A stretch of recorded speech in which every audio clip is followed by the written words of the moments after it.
the limb deficiency, the leg length difference, or impaired muscle power, or impaired range of movement. So this is wheelchair competition, one of the exciting events on track today. और भारतीय इस बीच बता दें अपने दर्शकों को कि नरेश कुमार का जो 5वां अटेम्प्ट था वो 4.69 मीटर उसमें उन्होंने डिस्टेंस कवर किया है। अभी भी वो मेडल कंटेस्टिंग में है, will wait for that.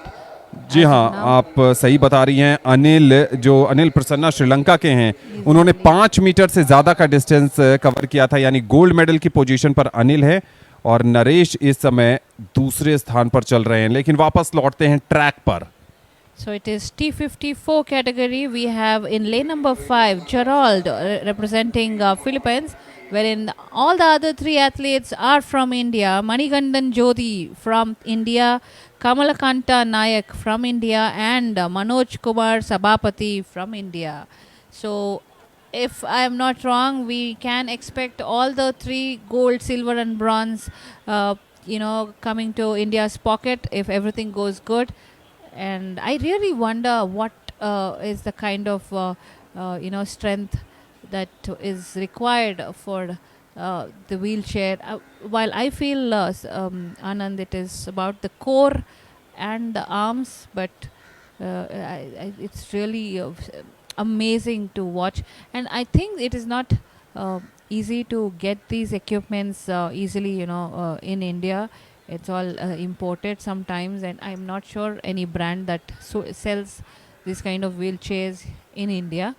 And that is why athletes look for sponsors, as it costs, I'm sure, more than 10 lakhs is what it looks like. And it is a costly affair, if I have to see.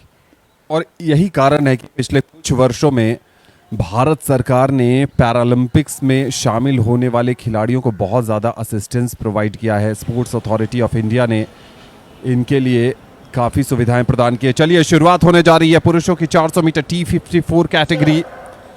Jerold की बात करें तो lane number 5 में है, 6 में। Well, that was the start of 400 meter in men's T54 category. You can see the race starts with a little bit slow momentum, but as you see in the middle of the race, the speed picks up.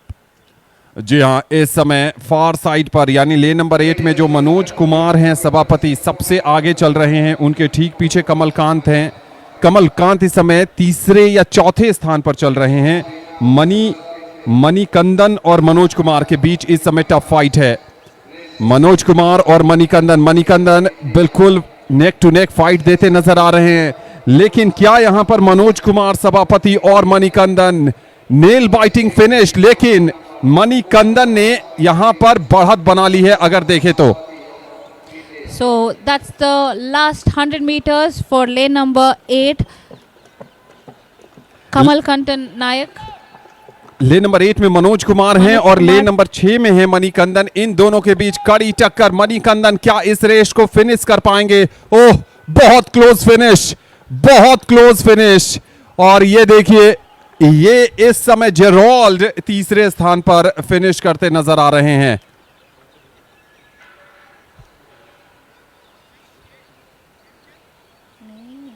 चौथे पे भारत के कमलकांत नायक। भारतीय बहुत close finish. एक समय ऐसा लगा कि मनोज कुमार इस रेस में बाजी मारेंगे, लेकिन मणिकंदन पीछे से आए, लीड किया और फिर आखिरी समय तक वो लीड बहुत हद तक बरकरार रखी थी। I was really hoping that when the race started, that of course it is going to be all 3 medals for India in this wheelchair competition. But as the race folded towards the last 100 meters, once they completed the 300 meters, I was watching because I was just struck with the way that the wheels just has to be turned in oval shape. I mean, how do one control this with the speed? Because a human body, how to run in a wheelchair. So on screen are the results. Manikandan ने पहला स्थान यानी gold medal हासिल किया है 1 minute 04.56 second की timing के साथ। मनोज कुमार जो लीड कर रहे थे 200 मीटर तक, उनको सिल्वर मेडल से संतुष्ट करना पड़ेगा। 1 मिनट 04.85 सेकंड की टाइमिंग।